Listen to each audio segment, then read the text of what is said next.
Fala galera, tudo bem? Professor Rafael de Sociologia com vocês aqui mais uma vez. Hoje para a gente trabalhar um assunto que vai ter muita teoria. Então eu já te aconselho a pegar logo o caderno, a preparar a caneta aí que você vai escrever bastante. Eu vou te dar muitas dicas e falar sobre muitos conceitos de duas correntes do pensamento, de duas teorias, na verdade, do pensamento econômico, político e sociológico, que é o keynesianismo e o neoliberalismo. Então hoje a gente vai finalmente entender o que é uma e o que é a outra, a partir da sua origem e das suas características. Pensando nisso, eu dividi a aula em 6 partes. Na primeira parte a gente vai responder a pergunta: o que é keynesianismo? Ou então teoria keynesiana, a mesma coisa. Na segunda parte, a origem das teorias de Keynes, a origem do keynesianismo, depois as características do keynesianismo. Aí da quarta parte em diante, a gente vai falar sobre neoliberalismo. O que é neoliberalismo, a origem do neoliberalismo e também as características do neoliberalismo. Combinado? Então vamos lá, vamos começar a nossa aula de hoje falando sobre o keynesianismo. A gente está falando primeiro dele porque ele veio antes, ok? Então, historicamente falando, primeiro existe o keynesianismo, depois passa a existir o neoliberalismo. O keynesianismo, também chamado de escola ou teoria keynesiana, a teoria de Keynes, né? É uma teoria político-econômica que defende a intervenção, a presença do Estado na organização econômica do país. Então, todo modelo do capitalismo, onde o Estado é bastante interventor, é protecionista, está presente de maneira muito efetiva nas relações econômicas, a gente diz que esse Estado tem características keynesianas, porque se baseia nas ideias de John Keynes, ok? O pensamento keynesiano afirma que o Estado deve oferecer benefícios sociais aos trabalhadores, como, por exemplo, seguro de saúde, seguro-desemprego, salário mínimo, férias remuneradas, dentre outros. Então, existe uma preocupação muito grande aqui, você consegue perceber isso, né? Do Estado ser o provedor dos direitos sociais, do Estado ser aquele que oferece, que oferta, que possibilita benefícios sociais aos cidadãos, aos trabalhadores. Portanto, o Estado está ali presente, está ali intervindo nas relações econômicas no modelo keynesiano. Nesse sentido, segundo Keynes, o Estado tem deveres a cumprir para com seus cidadãos, tentando lhes proporcionar uma vida digna. Essa teoria levou ao surgimento do conceito de bem-estar social. É por isso, meus queridos, que quando a gente analisa o capitalismo depois da crise de 29, principalmente na Europa, nos Estados Unidos, a gente percebe uma mudança política, uma mudança de governo, de modelo de Estado. Os Estados Unidos começa a ter, junto com a Europa, esse modelo aqui, ó, o Estado de bem-estar social, onde o Estado, enquanto instituição, ele se faz mais presente na vida dos cidadãos, tentando garantir e assegurar a esses cidadãos, sobretudo, direitos sociais, como a gente viu ainda há pouco no slide anterior. Dessa maneira, o keynesianismo, que é a mesma coisa de teoria keynesiana ou teoria de Keynes, né, é oposto ao liberalismo econômico. O liberalismo tem como característica o quê? A ideia de que a economia deve ser autorregulada, regulada pelas leis de mercado. Então, o Estado, no liberalismo, ele não tem um alcance tão grande. Ele não tem uma intervenção tão intensa, tão determinante quanto o Estado no keynesianismo, o Estado de bem-estar social, portanto. Então, essa é a diferença básica, o papel do Estado na economia. O liberalismo acredita que o protagonismo deve ser das empresas, da iniciativa privada. E o keynesianismo diz que o Estado tem que ser o protagonista, o mais importante, a mais importante parte das relações econômicas, sem dúvida, para o keynesianismo é o Estado. Ok? Vamos adiante. E como surgiu o keynesianismo? Eu falei ainda há pouco para ti sobre a crise de 29, que até hoje é a crise mais profunda do sistema capitalista, certo? O keynesianismo surgiu na década de 30, ou seja, logo depois dessa grande crise, que foi a crise de 29. E recebe esse nome por ter sido elaborado pelo economista britânico John Maynard Keynes. Então, finalmente você descobriu por que o nome é keynesianismo. O nome é keynesianismo porque ele pega o sobrenome do autor, John Maynard Keynes. A teoria de Keynes é o quê? O keynesianismo. Sua teoria econômica foi exposta na obra Teoria Geral do Emprego, do Juro e da Moeda, publicada em 1936. Então é bem antigo, né? Você percebeu ali, foi uma estratégia que os estados, tanto norte-americanos quanto europeus, tiveram mudando a sua política econômica, passando a intervir de maneira mais efetiva na economia para poder recuperar o capitalismo daquela crise profunda, terrível, que foi a crise de 29. A teoria keynesiana aparece no momento em que o sistema capitalista e, portanto, também o liberalismo econômico passava por crises de produção e de desemprego. Assim, Keynes propôs algo que os governos não haviam tentado até o momento, que seria a regulação da economia pelo Estado. Então, assim, a grande característica da teoria de Keynes é essa, é a presença do Estado, é a intervenção do Estado de maneira mais direta, mais efetiva, tanto nas relações econômicas quanto também no provimento dos direitos sociais, ok? São as duas características mais simbólicas da ideia do keynesianismo. Protagonismo do Estado na economia e o Estado sendo também um provedor dos direitos sociais. Keynes argumenta que o mercado, por ele mesmo, não é capaz de se regular e que o Estado deve participar na economia através de investimentos, empresas também estatais e também através da regulação do comércio. A presença do Estado, portanto, se faz efetiva e necessária na visão keynesiana, segundo as teorias, portanto, de John Keynes. Correto? Vamos adiante aqui com a nossa aula, falando das características do keynesianismo, para você poder entender mesmo tudo direitinho, para não ficar nenhuma dúvida aí sobre o que é o keynesianismo e como essa política econômica foi adotada no século XX até hoje também. Em alguns países existem resquícios ou então até características muito evidentes dessas práticas político-econômicas, inclusive no Brasil. Você vai perceber aqui, ó. Vamos lá. Principais características do keynesianismo são oposição aos ideais liberais e neoliberais. Então, ó, liberalismo está de um lado, junto com o neoliberalismo, e o keynesianismo está do outro lado. Eles são ideias opostas. Professor, em que sentido eles são opostos? Na figura do Estado, na forma como o Estado participa das relações econômicas. Para o keynesianismo, o Estado é protagonista. O Estado é o camisa 10, o capitão, o artilheiro do time, em se tratando de economia. Já para o neoliberalismo e para o liberalismo, o Estado ele não tem que ser o capitão, o artilheiro, o camisa 10, ele tem que ser o juiz. Ele tem que só que regular, que arbitrar o jogo, mas ele não tem que participar. Ele não tem que ser a estrela, entendeu? Para o keynesianismo, o Estado é a estrela, é o protagonista da economia.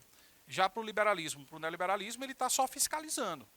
Quem deve ser a estrela é a empresa que se destaca mais, a partir da regra de livre mercado, da lei da oferta e da procura, é outra coisa, ok? Vamos lá. Protecionismo de mercado e equilíbrio econômico. Proteger o mercado. O Estado precisa intervir para proteger a economia nacional, na visão keynesiana. Investimento de capital por parte do governo. Como o governo, o Estado está muito presente na economia, muitas empresas são estatais. E também existe o subsídio, né, a ajuda do governo em relação a algumas empresas da iniciativa privada para que elas se recuperem, para que elas gerem emprego também. Redução da taxa de juros é outra característica do keynesianismo. Equilíbrio entre a demanda e a produção, né? Então a gente sabe que existe no capitalismo essa ideia de que quando a produção supera muito a demanda, a tendência é o preço baixar demais. E aí, consequentemente, o crescimento econômico fica ali restrito, fica limitado. Então é necessário haver esse equilíbrio. Tá? Outra coisa, intervenção do Estado na economia. Talvez é a principal característica essa, né? O Estado é muito presente, o Estado é protagonista. O Estado diretamente influencia na economia, no keynesianismo.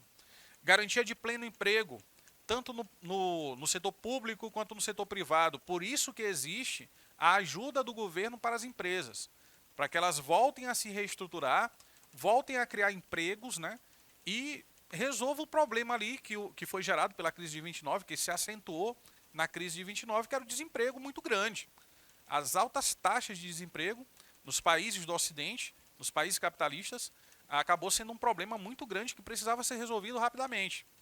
E isso foi resolvido tanto no setor público quanto privado, essa diminuição da taxa de desemprego com essa influência maior do Estado nas relações econômicas. Além também da garantia de benefícios sociais. Lembra que eu te falei que para o keynesianismo o Estado ele é protagonista da economia e é o máximo provedor dos direitos sociais também. Então existe essa dupla preocupação, essa dupla característica do que representa o Estado no keynesianismo. Correto? Vamos adiante aqui. Agora a gente vai falar do outro lado da moeda. Falamos do keynesianismo, agora vamos falar do neoliberalismo. Que, como eu te falei, são teorias, são políticas econômicas opostas, né? Defendem coisas diferentes. Eu acabei de falar ainda há pouco. Quando a gente pensa em keynesianismo, a gente pensa no Estado forte, no Estado protagonista das relações econômicas, no Estado provedor dos direitos sociais. Ok? Beleza. Se o neoliberalismo é o contrário disso, você já entendeu o que é. O neoliberalismo vai defender a redução do papel do Estado na economia, primeiramente, né? E garantir que o mercado se autorregule, de acordo com as leis do mercado, sem a intervenção, portanto, do governo, sem a intervenção do Estado, como acontecia no keynesianismo. Vamos adiante. Neoliberalismo é um novo conceito do liberalismo, por isso que o nome é o quê? Neo. Tudo aquilo que começa com neoliberalismo, por exemplo, é uma atualização, uma nova linguagem, uma nova leitura sobre a característica antiga. Neoclassicismo, por exemplo, né? Neoplatonismo e aqui o neoliberalismo. A principal característica do neoliberalismo é a defesa de uma maior autonomia do cidadão no setor político e econômico. Portanto, o que eles defendem? A diminuição do Estado, a pouca intervenção do Estado, principalmente nas relações econômicas. Enquanto o keynesianismo defende o Estado forte, o neoliberalismo defende que esse Estado perca a força, que ele perca a influência, sobretudo nas questões econômicas, e que deixe as empresas, os empresários, a iniciativa privada, nortear ali os rumos da economia, determinar os rumos da economia. Ok? O neoliberalismo econômico teve lugar na história a partir da década de 70. Ele surge como ideia ali a partir do final dos anos 60, mas na prática mesmo, ele começa a acontecer nos anos 70, substituindo algumas medidas de modelo keynesiano que existiam ali desde os anos 30, sobretudo na Europa e nos Estados Unidos, apoiando, portanto, os princípios ali do capitalismo liberal, dessa vez agora neoliberal. Com o objetivo de estimular o desenvolvimento econômico, a ênfase principal do neoliberalismo é a não interferência do Estado na economia, ou então uma interferência muito pequena, diferente do keynesianismo que defende o Estado forte, interventor, presente, protagonista das relações econômicas. Os neoliberais defendem que a economia deve ser baseada no livre jogo das forças de mercado. Segundo eles, isso garantiria o desenvolvimento, o crescimento econômico e também o desenvolvimento social de um país. Então, para o neoliberal, o mais interessante é deixar que o mercado se autorregule, sem a presença forte do Estado, mas cada vez mais reduzindo essa presença, essa influência, essa interferência do Estado nas relações econômicas. Características do neoliberalismo. Primeira característica: se a ideia é reduzir o papel do Estado, é reduzir a influência do Estado na economia, a primeira coisa que o neoliberal vai defender é o quê? A privatização de empresas estatais.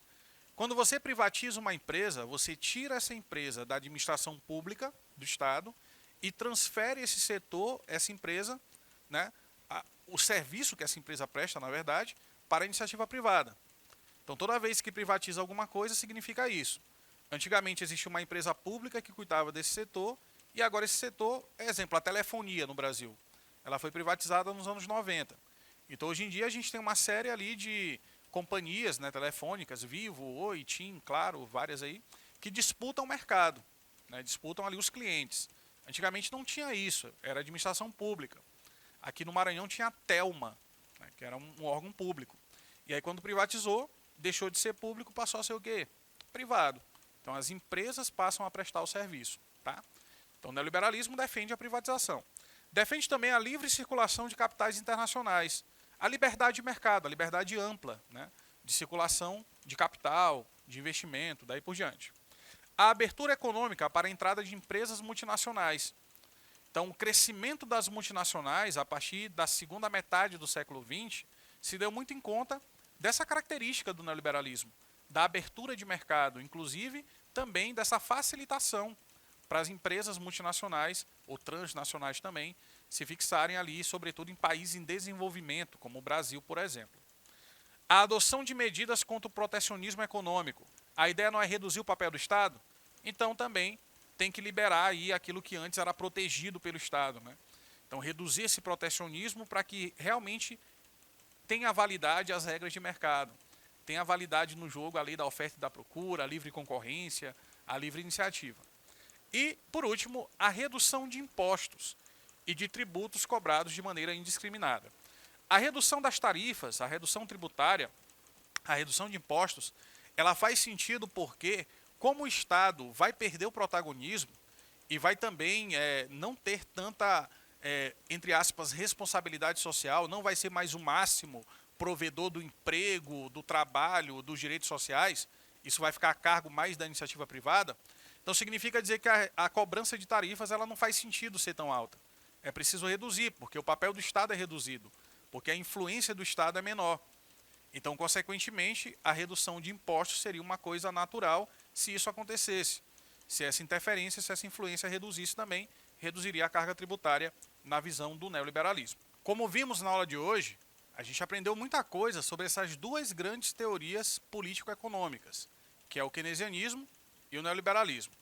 Fica sempre atento para a diferença entre essas características, ok? Sempre que a gente lembrar do keynesianismo, a gente vai lembrar do começo ali do século passado, sobretudo dos anos 30 em diante. Já o neoliberalismo é algo do final do século passado. A temporalidade é essa. Primeiro vem o keynesianismo e depois vem o neoliberalismo. E essas teorias são opostas entre si, sobretudo na questão do papel do Estado. Esse é o ponto central. Para o keynesianismo, o papel do Estado é um papel extremamente importante, muito relevante na economia. O Estado precisa ser o protagonista. O Estado precisa ser a estrela das relações econômicas. Enquanto o neoliberalismo defende o contrário. O neoliberalismo defende o enfraquecimento do Estado, a diminuição da sua influência, principalmente nas relações econômicas, para que a economia possa ser autorregulada. O que significa isso, professor? Para que a economia possa ser regulada pelas leis de mercado, a lei da oferta e da procura, a livre concorrência, a livre iniciativa. Então isso é a grande marca dos dois modelos econômicos.